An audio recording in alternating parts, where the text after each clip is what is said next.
going on? RGIJ is back, baby. What's good? What's good? What's going on, man? How's everything? Everything's good? Yeah, just working on everything we got going on, man. We got several things working, man. So we're just hammering them out, like, kind of like what I talked about last time. The wife and I got several things coming out, and so we did an IPE on every single one of them.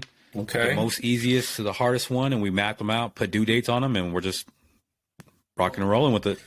Nice, man. So before I go on my little rants, there's things that have happened to me throughout the week and the week before that I do the WTF, what the fuck is going on. But before we do that, I know we talked about the last time. I wanted to give some shout outs to my boy Ant. He's actually helped us with our real G.I. Joe brand logo. So appreciate that. He actually runs his own podcast, him and his buddy. They do the Ozone podcast. It's about the Orlando Magic basketball team. So if you guys are into basketball or you're a fan of the Orlando Magic, check out his podcast. You can find him on IG at Heart32Hustle. It's called the Ozone Podcast. He also has the OrlandoMagicHQ.com website going on. Also, I want to give a shout out to two of my homegirls, actually twins. I actually met them in the Air Force. One of them actually was stationed with me in Cali. Her twin sister was actually stationed in Lakenheath in England. Both of them command post controllers. And they actually got out. They moved to LA, and they're actually trying to be actresses. So they do little webisodes, little like skits, like SNL style skits, really funny. It's actually titled Hot Take Tarot. So what they do is they read tarot cards, but they put their own little spin on it, and they just make it comedic. It's hilarious. But you can find them on IG at Pretty Schlitty, so SCHLITTY Productions, because their last name is Schlitt. So check them out too on that. Like I said, I just saw one of the episodes. The shit is hilarious. You'll definitely enjoy it. But the reason why I want to go on a rant is because I feel like as a society, we're diminishing our vocabulary. I don't know where we get certain words, who makes up certain words. Like, I guess Webster Dictionary doesn't apply no more or whatnot. Have you heard of the phrase or the term fry yay? No, what is that even referring to? Okay, so fry yay is based off Friday, but instead of saying, thank God it's Friday, now people are saying fry yay because that means we're going out for drinks. So in your workplace, if one of your coworkers, female, male, whatever, they say, yo, it's Friday, that means after work, we're going out for drinks. No. So, again, I heard this shit when I was in physical therapy. One of the therapists was like, Friday, and I was like, what the fuck is Friday? And the lady was like, oh, that means we're going out for drinks after work. I said, okay, what? I guess we make shit up now. I guess we just take words and in Honduras, we had our Tequila Tuesdays, you know what I'm saying? But we put that we knew we were drinking. We didn't say Tuesday, Wednesday, you know what I'm saying? Not Friday. I was like, whatever. The other thing that I'm like, what the fuck? So, if I call you up and say, yo, we're going out tonight, that means it's a guy's night out, right? Ladies have ladies' night out. Valentine just passed this month. Now they do this thing, the ladies do this thing called a galentine. Have you heard of galentine? Nope. So this is again women getting together, and they're supposed to either go out for drinks or they chill in the house or something, and they wear PJs, like a slumber party. But it's now called a galentine for a Valentine togetherness amongst friends. See, you just learned something new today.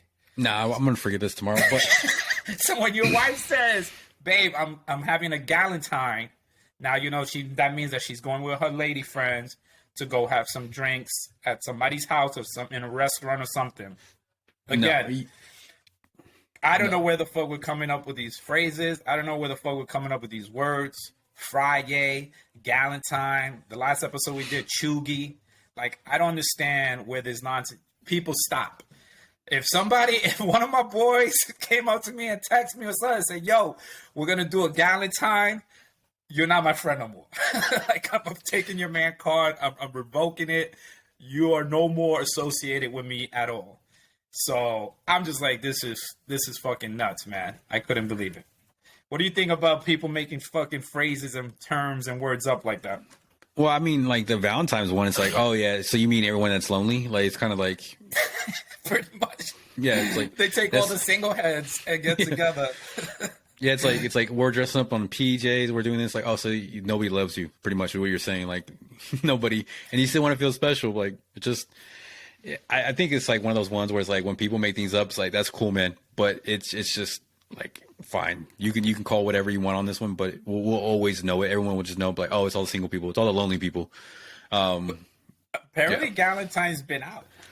This is the first I've heard of it. Like I said, it's a ladies get together, and I've heard some ladies say that the reason why they do it is for man bashing. They want to get together and basically talk shit about the guys. You know what I'm saying? Especially if the single ladies are there, you know they're going to be hating on the guys like, this guy's this guy that, I went on this date, this shit went bad, blah, blah, blah.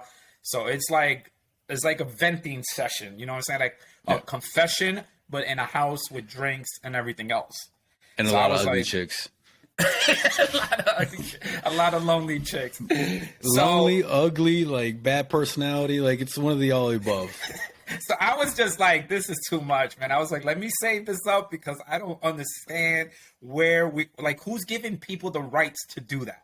You know what I'm saying? Like who's allowing people to say, yo, just take words, make them up, and just put your little niche on it to whatever you want it to be. That's what it's be. Like I said, we did Tequila Tuesdays, but we knew we were going Tuesday to drink tequila. You know what I'm saying? You have Humpback Wednesday. That commercial came out with, because we're getting close to the weekend. But Friday, we were already saying, thank God it's Friday. TGIF bullshit. Friday now. Come on, don't be putting spins on shit that's already in place. You know what I'm saying? So physical therapy, again, my man card got taken away. So this time it was bad, Mike. It was horrible. So I go in there. We do our stretches. We do our little exercises, right? The person, my therapist, is a dude, is a guy. He's the one who's running through the exercises and everything else. So he tells me, hey, take a seat. I'm going to have one of the other therapists come, and they're going to do some resistance training. Meaning, they're going to tell me to put my arm out. That person's going to hold, like, my wrist. And while they're pushing down, I got to push up. Like, I got to prevent them from pushing my arm all the way down. Just to test the strength of my shoulders, see how much it's been progressing and everything else. The therapist that they sent me, Mike, is a 4'2" Filipino lady. Small, midget. She comes over, and I'm looking at her like, oh, yeah, I'm going to swing her. Like, I'm going to toss her to the side. There's no way she's going to be able to hold me down and everything else. Mike, she came and she goes, extend your arm straight, put it straight out. So I do. And she takes her little index finger and the thumb and she cuffs it right on my wrist with her little pinky up. And she told me, she says, we're going to hold for 5 seconds. When I say go, I'm going to push down, you push up. Prevent me from pushing your arm all the way down and try to push my arm all the way up if you can. I couldn't budge, dude. She's standing there like she did some Miyagi pressure point thing. I don't know what it was. And she's holding it. And yo, my veins are pulsating out of my head, out of my neck. And I'm turning red because I'm trying with all my strength to like move her. And she goes, 1, 2, 3, 4, 5. And I'm like shaking. I stop. She goes, good job. Let's go again. I was like, okay, I got you. There's no way. 4'2", maybe $120. There's no way you're holding me down like that. She goes, all right, ready? When I say go, I'm going to push down, you push up. She goes, go. Again, I turn into like the Hulk. The veins are coming out and everything. She goes, 1, with the pinky up. 3, 4, 5. And I'm like, what is happening right now? So she made me change direction. She made me go from left to right.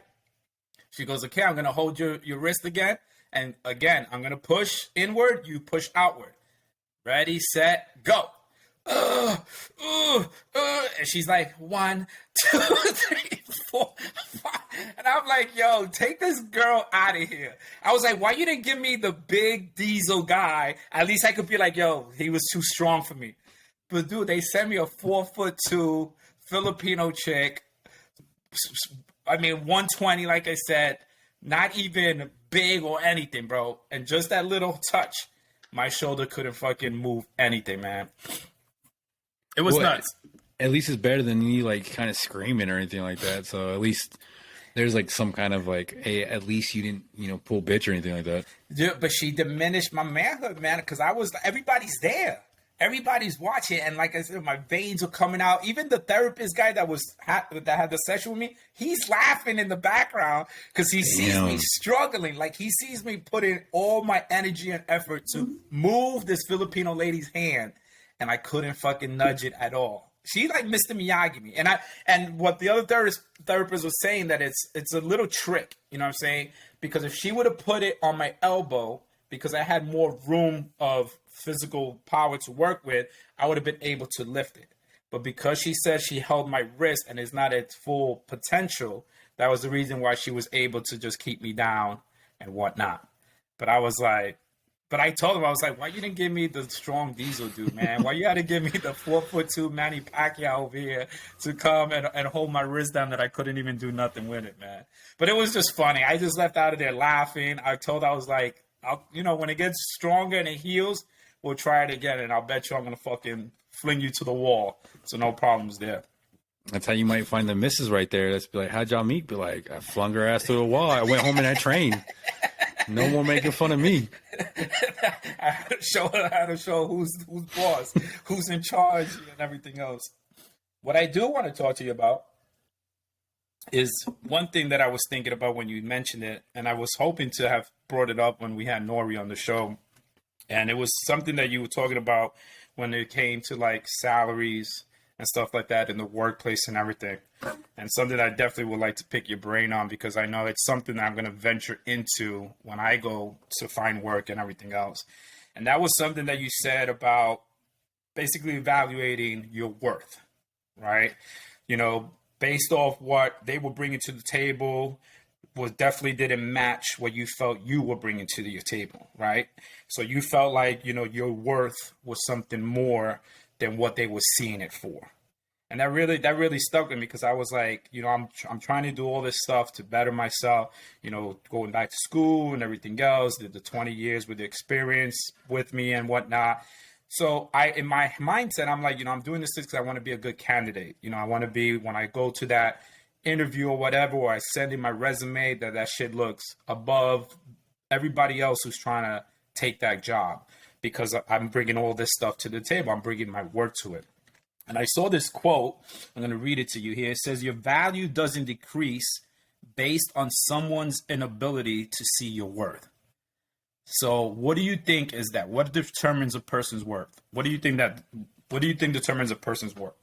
Well, I think a lot of it is like, honestly, what do you bring to the table? Because I have this conversation with like people I work with, right? So like I do admin stuff for real estate.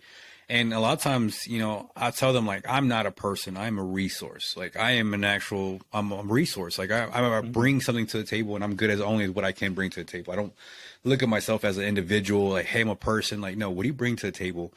And I think that's what it really means, is like, what do you really bring to the table in a sense of what do you feel like your worth is? And a lot of times, in my opinion, when it comes to salaries, people will always look at something like, well, I deserve this. And it's like, well, like, okay, like I was working IT for the Marines. And so I got there and said, okay, I am a sysadmin mid, and I'm right here at the middle. And the first thing I did was, who's above me? What does it take to get to their level? What do they need to do to go this level? How far can I climb up this ladder? Where does it take? Because a lot of times when people say, hey, my worth is this, like, it's great, but the company has established what the worth is and what its requirements and stuff like that. Right. So the way I look at it is sitting there saying, okay, if I'm here in the middle, who's above me? Okay, cool. there's someone above you. Okay, what do they do to get there? And that's what I do. I always start looking at who's where I'm at and who's above me and where I want to be. Because of everything, there's always a clue. Like, there's like, okay, I got a degree, or hey, like this next role, you need this degree, you need these certifications.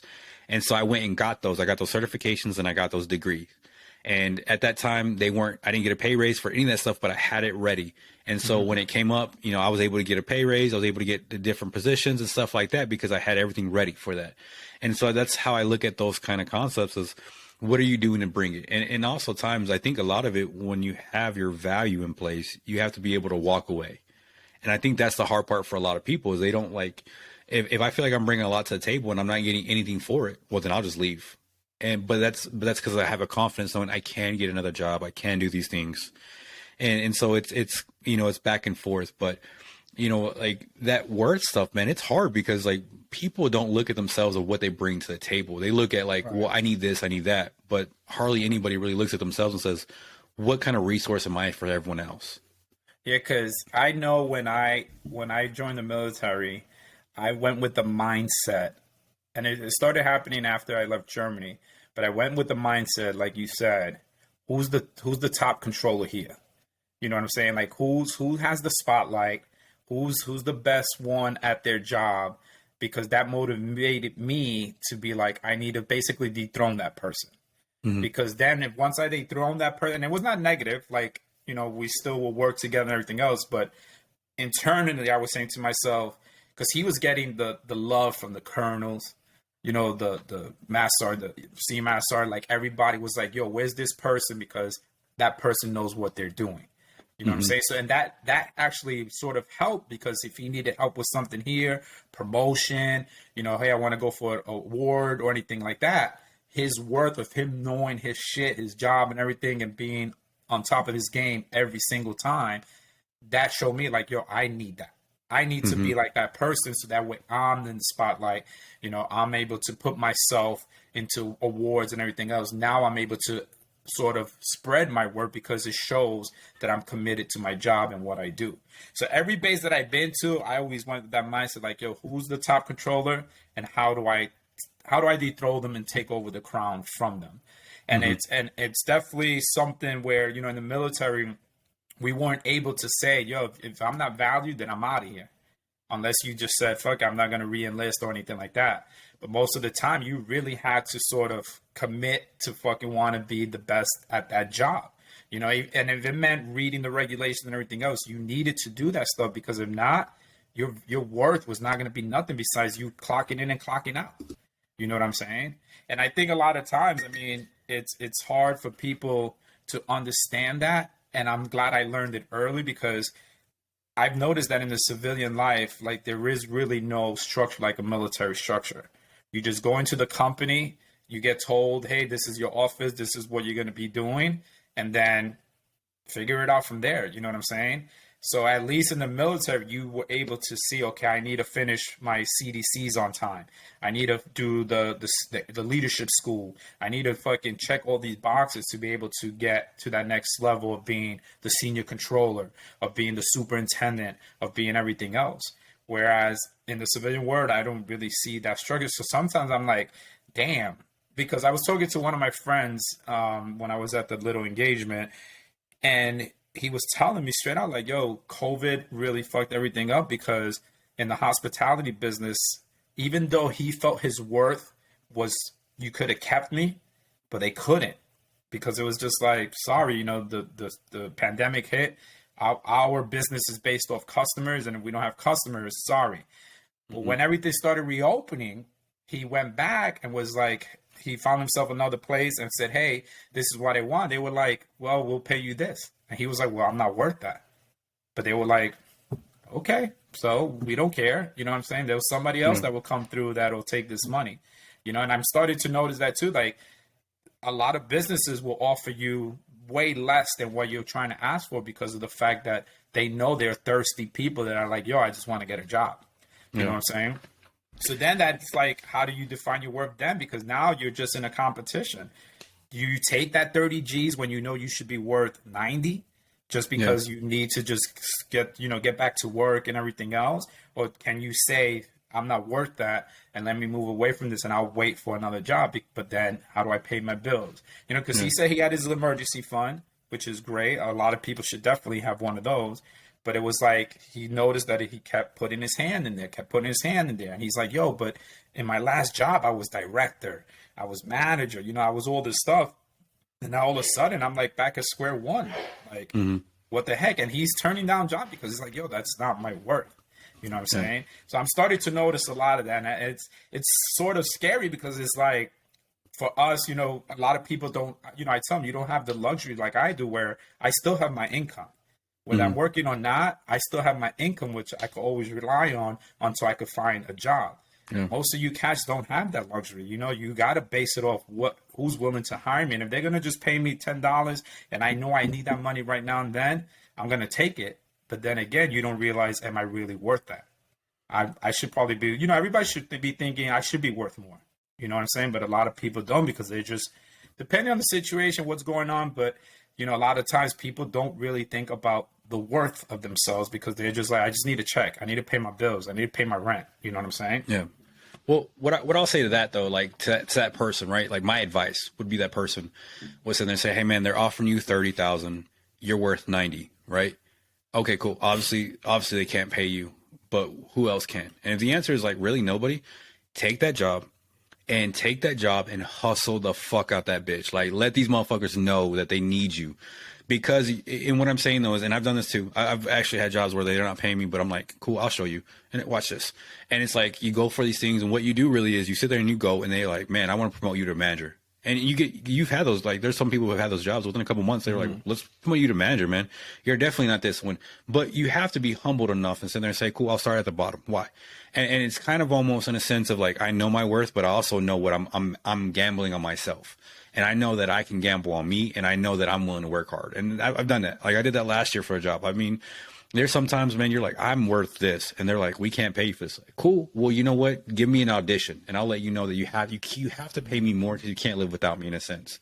Right. And I think that's what my advice would be to that individual is sit there and say like, cool, man, take it.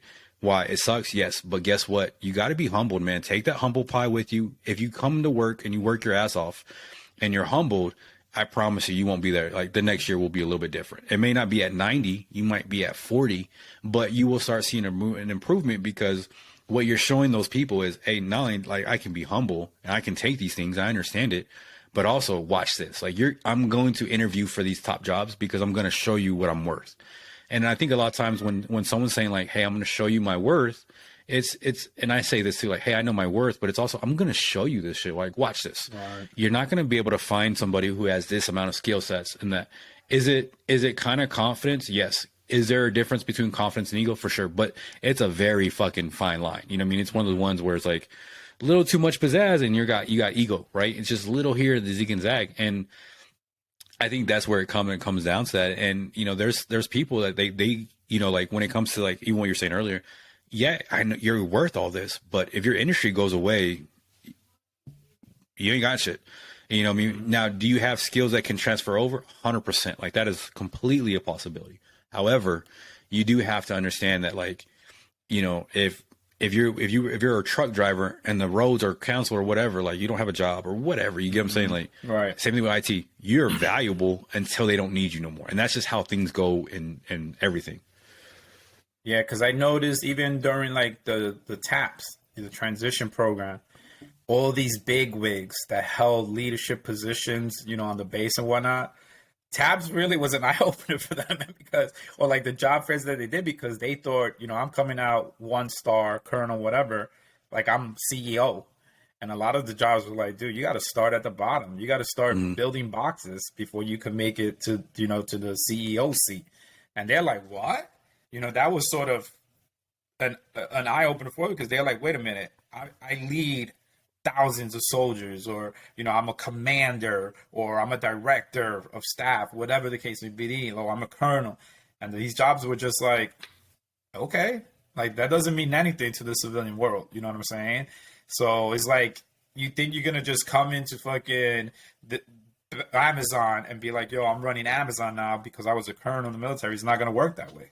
You know, and a lot of people, like you said, I feel like they don't understand that you have to be humble, put put the kernel, put that ego to the side, and just start at the bottom. And slowly you build, and then work your way to management and everything else. But you can't come straight out the gates thinking that you're gonna be fucking, because I had a kernel ego on me, that I'm gonna do whatever I want to do. It's not gonna work that way. And it's crazy because I don't feel like those discussions happen with the generation now. A lot of these young kids that are coming out of high school and everything else, it is a struggle for them to find even just regular retail jobs, working at McDonald's or anything like that, because a lot of them are looking for that experience sometimes. And that's why some of the kids are starting like as a junior, senior, I'm going to find a job, so that way they could sort of get that experience under the belt, understand what a resume is and all that stuff. So that way they could start building up their worth value for when they try to get a real job after they graduate, hopefully graduate college and everything,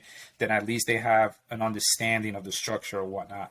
But I don't think a lot of these kids understand that, what I'm saying? Right now, they just want to enjoy life. They want to have fun. They just want to play the video games and everything else without any understanding of what they're really worth, until reality hits them in the face and it's like, what are you bringing to the table? Yeah. You know what I'm saying? Yeah. So, well, also too, like, like every job, like regardless if you notice, like anything in life has a totem pole, right? There's always hierarchy anywhere you go. But the trick though to do is, if you look at it, there is a blueprint. It's kind of like that. Like if you see this guy and you're like, hey man, I want, like, kind of like what you're saying, like I want to be like you. All you got to do is sit there and talk to the person and be like, what'd you do? And just after that, and it's just rinse, wash, and repeat, man. It's like, don't invent nothing new. Do exactly what they've done, and you will find yourself, like, because like I believe success leaves clues, right? Like if you get to a person who's very successful at whatever, I mean, if you get to someone who's like, man, I do this at a high level, they more than likely do not mind telling you how they did it, because one, they're so confident and you're nowhere near their level, right? But if you're willing to go and get it and do those things, they'll start sharing some of their secrets with you. And I think that's what something like a lot of people don't understand, man. It's like, dude, like there's clues everywhere, man. Even if you, like, if your friend again that went back to the hotel, if he goes back into a hotel and he starts somewhere new and they make him start from new, he already has success for everything else. That's why he won't be there that long, because he'll be able to he'll outwork everybody. Right. And being able to be hungry, sitting there saying like, yo, I got to hustle because I need this food, this money, this food and stuff like that. You may not stay there for 6 months. You might go to another job, but you need something right now to keep you going. So they're saying, I'm doing this. And some people are going to look at you. And if they ask you, why'd you do it? Be like, I couldn't find another job. I found the closest thing I could, and I'm here and I'm doing all these things. Right. And it's just, it comes to that. And then secondly, a lot of times what I'll tell a lot of these younger veterans that are getting out, some people that I know as are getting out, and this is something that I learned the hard way. And I think is an eye opener. And I had a mentor that had to tell me this. He was like, and I'm going to say it the more aggressive way. He did not say it this way, but all these companies do not give a flying fuck you're a veteran. Mm-hmm. Everybody that's saying, hey man, thank you for your service, they mean that for that person, but nobody will give you a fucking job because you're a veteran. You have to fucking earn the shit just like everyone else. And that's a problem I think a lot of us veterans have in general, because as we're in, everyone's saying thank you for your service. Mm-hmm. And thank you for your service means just that. I don't owe you a goddamn thing, anything else. Right. And a lot of us veterans, we have a fucking, like, we're a little conceited in a sense of thinking like, hey, I did this much amount of $1 billion. I led this team doing this. I led that. And a company's looking at you saying, I don't give a flying fuck who you are. I don't care you're a colonel. I don't care you're a general. I don't care any of that shit. Right. The only times you see a lot of those generals getting the jobs right afterwards is because they're defense contract companies and, that type of shit, because they actually bring a fucking value of like, I know this area. I know contracts. I did this for the military. And that's where that applies in. But that's the thing I would tell a lot of veterans is, if you're getting out, no one gives a fuck you're a veteran. It's just a nice little thing to say, but you still have to be qualified for that job. Yeah. You could be a colonel. That does not make you qualified to run Amazon. It just fucking doesn't. Maybe a small department, yes, but Amazon, no. So what do you take for like your daughter getting ready to graduate, when she gets to that age, getting ready to graduate high school, go off to college? How do you tell her what she's worth? How do you let her figure that out? I think a lot of it's figured it out. And also a lot of it's too, man, as a parent, just sit there and say like, if you don't have any value, then what kind of hustle do you have? What kind of work ethic? Because that's also a value in a sense of, man, like you cannot know exactly what you're doing. But like I tell my youngest daughter, like, you make sure you do it right and do it as fast as possible. and the reason why I say that shit is so simple, but man, you go to a job and you do it the best you can and the fastest possible, you will find yourself in a different position within 6 months, maybe a year, because it's hard to have that. And a lot of times when people are like, what's your worth? It's like, I can work.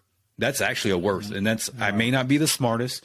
I may not be this guy, but I'm going to be the guy who's working with you and who's busting my ass. And I think that's why a lot of military guys can outbeat our competition, or, you know, civilian counterparts in competition, is because we're used to doing dumb stuff and working hard. Now, does that happen every time everyone gets out? No, like obviously not. But if you have the ability to sit there and put your head down, and I've told like people this for realtors, right? Man, if you put your head down and work for 6 months, when you pick your head up, you'll be surprised where you're at. Because most people cannot sit down and just work their ass off. They have to like have instant gratification. They have to have like, man, my boss doesn't talk to me nice. He's not giving me like, this person's not giving me enough recognition. Like, da da da da. I want employee of the month. Like, what are they crazy? I'm here every day. And it's like, put your head down. No one gives a fuck about you. Work your ass off. When you pick up, you'll be a lot closer to your goal than you currently are. You might be, you know, further away, but I think a lot of the problems is when it comes to, you know, people knowing your worth, it's like, it has to be quantifiable too as well. Like that's a problem too, when someone's like, hey, like I know my worth, but I also know what I bring to the table of multiple skills. Like right now for real estate, you know, like the job I'm doing, like, okay, well, I got multiple years of customer service experience. Like I have at a high level, I've done command and control for the civil engineer, so I can handle complex situations, multiple things. I've trained nonstop for contingency operations, so I'm really good at military planning, and I can use planning to my benefit. But also, I've had to acquire new skills, editing videos, making videos. Editing is a different process. Making, you know, color grading for videos, making something that's trying to like, even with this, trying to make something that's catchy and a saying, a little bit of marketing. And it's like that military didn't teach me that, but what the military did teach me is like we sit down and figure it out and we go. Yeah, because I've noticed like the talk is always on leadership. The talk is always on, you know, have a plan. You know, the talk is always know what you're going to be doing for the next 5 years or whatever. But rarely do you see about what a person's worth. You know what I'm saying? And like it stuck with me when you and I were talking about the whole salary situation. I was like, man, you know, that's not a term that you often see amongst parents, amongst friends, amongst colleagues. You know, it's always about, to me, I see it like it's always about the negativity. Like I told you before, my boy is going to probably transfer from his job because he can't stand the supervisor. You know what I'm saying? Like just little things like that. Even now, even not thinking how much he brings to the table, how much of an asset he is. Because when they do emergency operations centers, when they do, you know, incident command and stuff, he already knows that because the military background that he had allowed him to understand those concepts. So already he's ahead. But because this one person is a bad seed, you're already telling yourself, this is it. I'm over this. Without taking into consideration, like, yo, my worth is more. Let me see where I could plug myself into somewhere else to try to do better. You know what I'm saying? And unfortunately, those talks don't happen. The talks are, yo, I can't stand my boss. My boss sucks. Or the talks are, again, you need better leaders out there, you know, to be taking care of the people. Or you need to have a plan of what you're going to be doing after you graduate, get your degree. But nobody ever talks about the worth of a person, your value, and everything else. So it's kind of nuts because I feel like as a society, we should be doing more of that, especially, you know, with parents and stuff like that, because you are sort of molding the next future generations. Instead of fucking coming up with words like fry yay, you should be talking about what your child is worth as he gets older and wants to explore and venture out, you know?